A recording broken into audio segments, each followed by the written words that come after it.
Hello, नमस्कार. स्वागत आहे तुम्हाला तुमचं सर्वांचं माझ्या चॅनलमध्ये.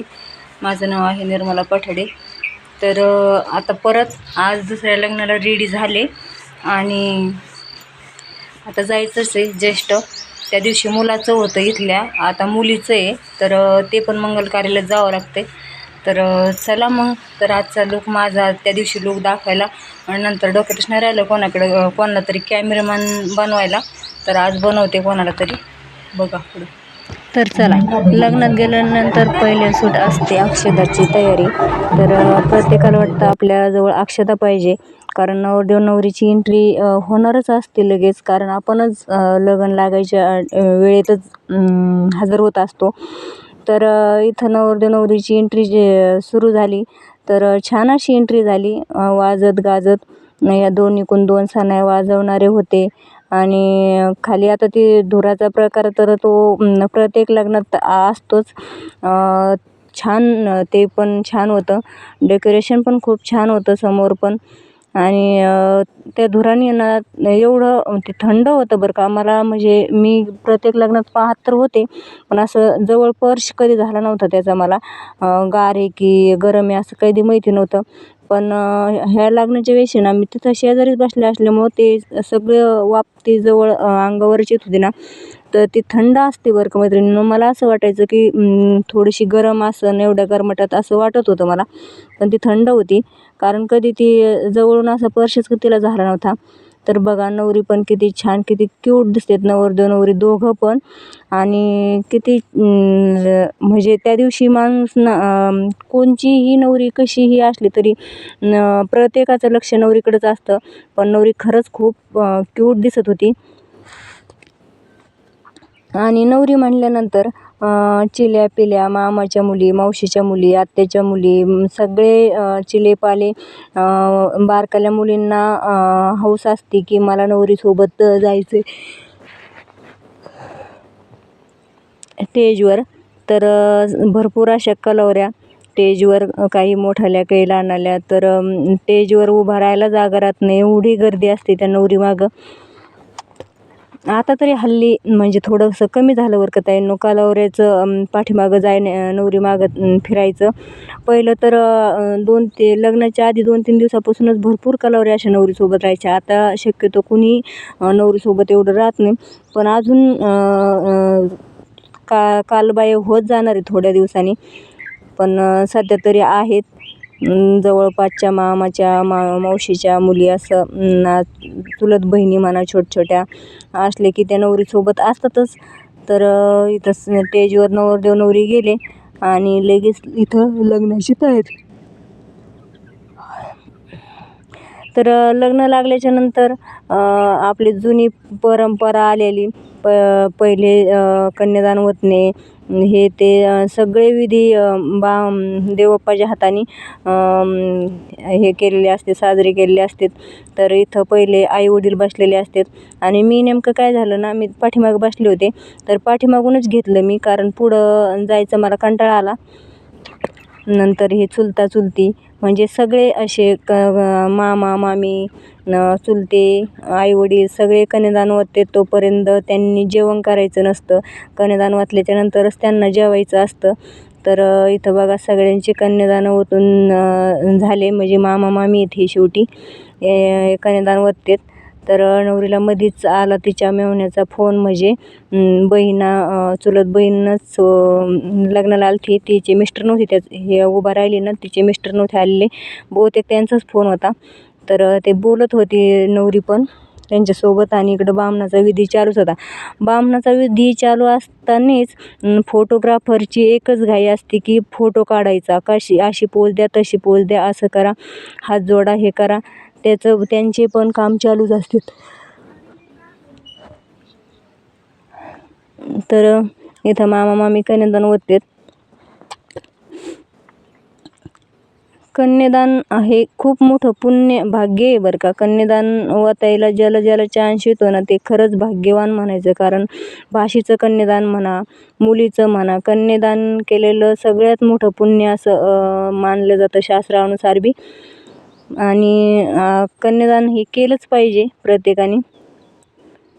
तर मामी बघा नवरदेव नवरीचे दोघांचे पाय धुवून पदरांनी स्वतःच्या पदरांनी पुसायचे असते. प्रत्येक ठिकाणी वेगवेगळी प्रथा कशी पण आमच्या इकडं अशी आहे. जसं देवप्पा सांगते तसं करायचं. देवप्पा सांगते डोळ्याला पाणी लावायचं, कुंकू लावायचं, म्हणजे सगळं देवप्पाच्या म्हणण्यानुसारच असतो हा दिवस. तर इथं नवरीला कुंकू लावून घेतात ते एकमेकीला नवरीन मामी. नवरी खूपच लई क्यूट दिसत होती बरं का याच्यात. आणि हा कलरच म्हणजे नऊवारी साडीचा कलरच खूप छान होता तिच्या. आजकाल आहे ना कुणी पण 7 फेऱ्याला म्हणजे सप्तविधीला काष्टी साडीच वेअर करतं. तर तीच फॅशन निघालेली आता. पहिलं अशी साडी नव्हती घालीत काष्टी.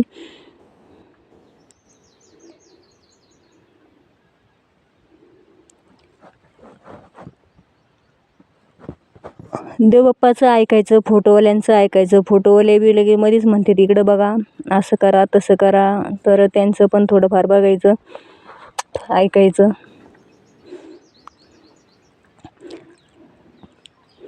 आणि सगळे कार्यक्रम होता पार अंधार पडतो. अंधार पडल्याच्या नंतर कोणत्याही लग्नात फोटो काढूनच नवरदेव नवरी थकलेले असतात. इतके फोटो होतात.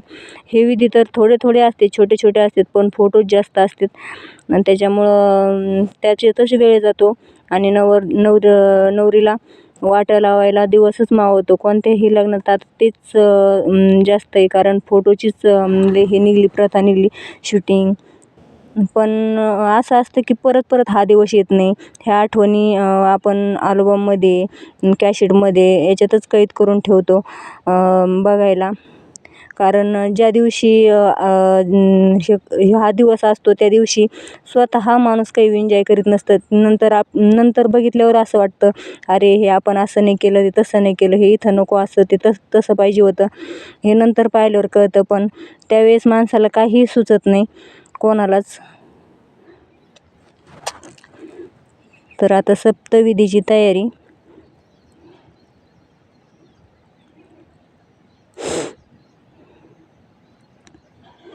सप्तविधी म्हणल्याच्या नंतर होम आलाच. तर पहिले असं विटाचं बौलं होम करायचे आणि त्या बौल्यावर बसून नवरदेव नवरीचं हे सप्तपदीचा कार्यक्रम व्हायचा. पण आता तसं काही राहिलं नाही. आता हे रेडीमेड, सगळंच रेडीमेड निघले. तर बौलं पण रेडीमेड, म्हणजे बौलं तर नसतंच, पण होम असतो रेडीमेड. तर इथं होम वरतीच आणलाय तो रेडीमेडच, आणि वरच पेटवलाय.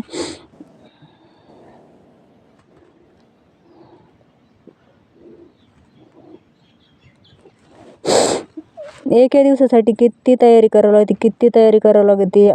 खरंच मुलीच्या बापाची खूप मोठी परीक्षाच असते की एवढी सगळी तयारी करून शेवटी आपली मुलगी दुसऱ्याच्या घरी जाणार. आणि त्या एका दिवसासाठी किती तयारी करायची. लहानची मोठी तर करायची, पण हा दिवस पण पूर्ण मुलगी वाटू लागूस तर मुलीच्या वडिलांना किती टेन्शन असतं. सगळं जिथले ते झालंच पाहिजे. वराडी नाराज नाही झाले पाहिजे, नवरदेव नवरी नाराज नाही झाले पाहिजे. म्हणजे सगळ्यांचे मन जपता अख्खा दिवस जातो. खरं म्हणजे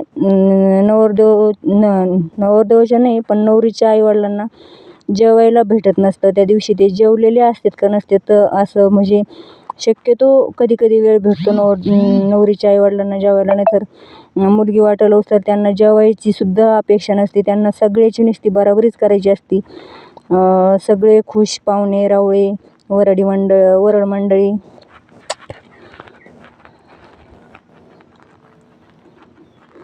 तर बघा हे याचा कार्यक्रम 7 फेऱ्यांचा. नंतर दिवस मावळत चालला होता. मोबाईलवर पण एवढे खास दिसत नव्हतं. झाकळ वाटत होतं तिथं, अंधार पडल्यासारखं.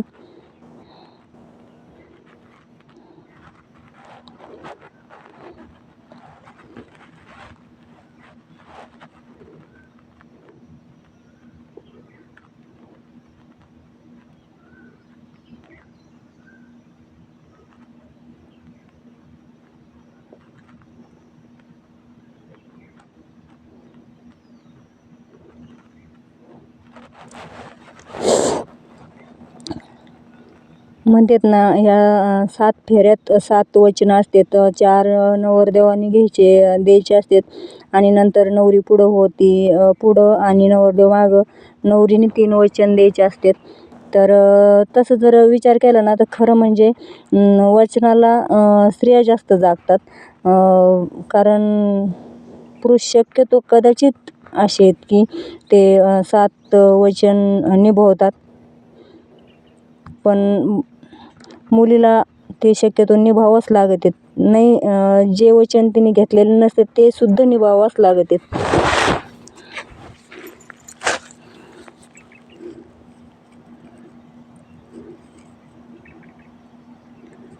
बॅकग्राऊंडला भरपूर असा आवाज होता सणाचा, माणसांचा.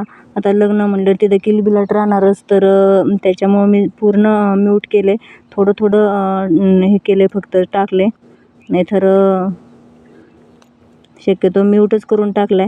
तर बघा म्हणजे 2 लग्न झाले तेवढ्यात आमच्यात, पण दोन्ही ठिकाणची वेगळी प्रथा. तर हा कालच्या लग्नाचा व्हिडिओ टाकलाय मी. आता इकडूनच तिकडे टाकायची सुरुवात केली. तर प्रत्येक लग्नाची वेगळी सिस्टीम तर तुम्हाला बघायला भेटेल दोन्ही लग्नात पण कुठं काय वेगळं होतंय ते.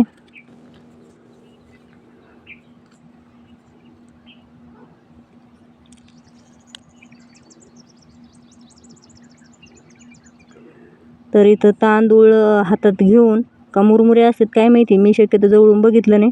आणि ते भाऊ पण येतो नवरीचा, ते बघा तिकडून नवरीचा भाऊ आला, ते पण वंजुळीला हात लावणार आणि हे बघा असं होमामध्ये ते सोडायचं.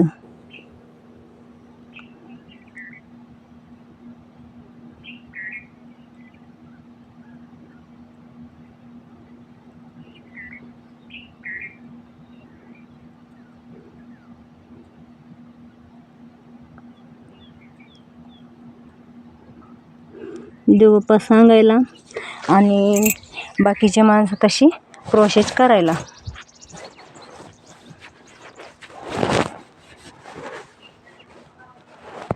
तर मग इकडे चालल्या होत्या पायघड्याचा कार्यक्रम.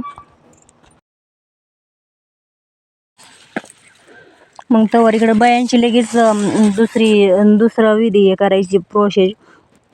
तर नवरीला जर बहीण असली किंवा चुलत बहीण असली तर तिचा रुकूद म्हणून इथं मिरवून वाजीत गाजीत आणलेला असतो. रुकुदात कुरड्या, पापड्या, लाडू, करंज्या, शंकरपाळे सगळे हा पदार्थ करून आणलेले असतात आणि इथं मांडलेला असतो.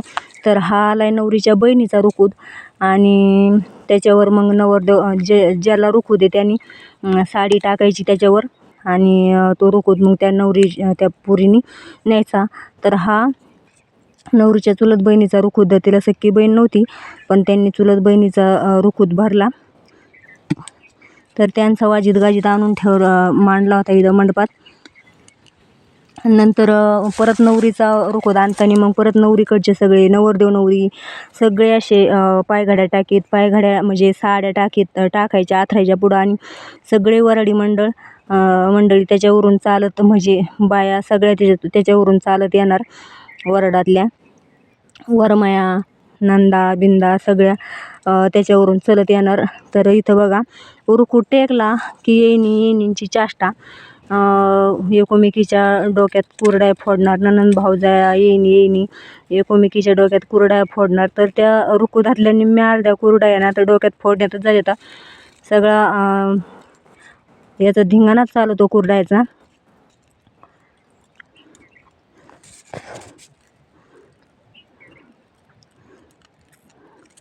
अजून तरी हे चाललंय बरं का, प्रथा करतात कुणीतरी कुणी पण बरंचसं आता शॉर्टकट होतंय.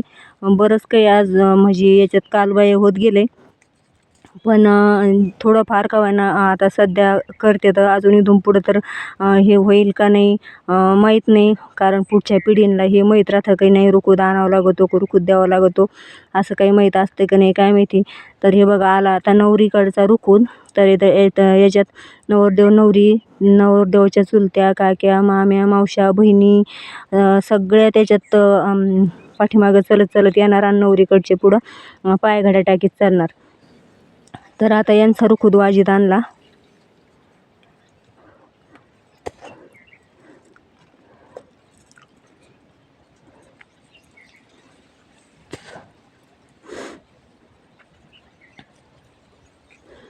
तर इथं पण तोच धिंगाणा ह्या येणीसोबत बी. अगोदर जुन्या येणीसोबत झाला, आता नव्या येणीसोबत. ही नवरदेवाची आई आहे. सगळ्या भावजाईच्या डोक्यावर कुरडाय पुडी ती म्हणजे वेणी पण आणि भावजाया पण.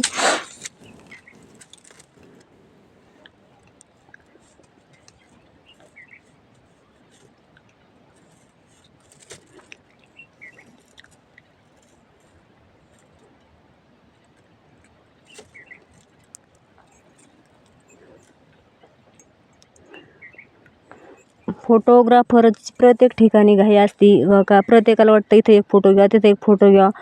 तर आज फोटोवाल्याची जास्त हे असती. प्रत्येक ठिकाणी फोटो झालाच पाहिजे. तर इथं बसल्या मानाला, तर मानाला बसल्यावर सगळे त्यांना कुणी ताट तांब्या हे देतं, चरी बिरी असं देतं.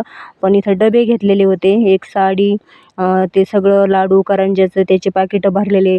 परत मेहंदी, शॅम्पूची पुडी, कोण नखपालिश सगळे त्याचे पण पुडे भरलेले.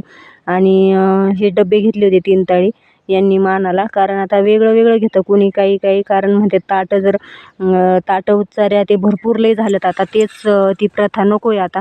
त्याच्यामुळं कुणीतरी नवीन काही काही घेत चालतं. कोणी फराळाचे डबे देतं, तर कुणी पोळ्याचे डबे देतं. तर यांनी 3 ताळी डबे घेतले होते मोठले आणि ते वाटले मानाला. तर नवरदेव नवरी सगळ्यांच्या पाय पडतेत.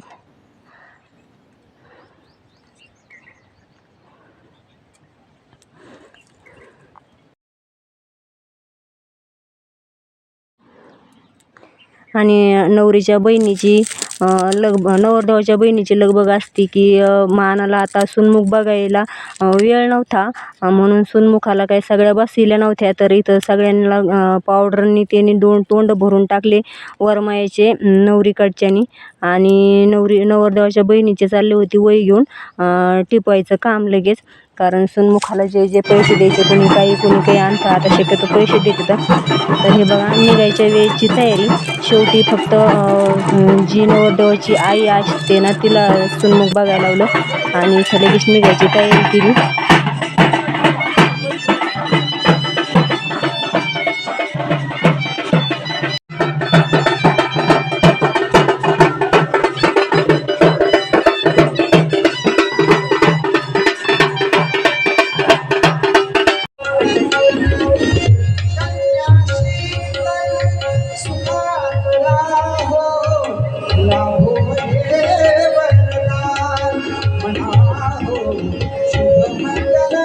कन्या बागडली परी करी माहेरची आठवण. टाका अक्षदा प्रेमान शुभ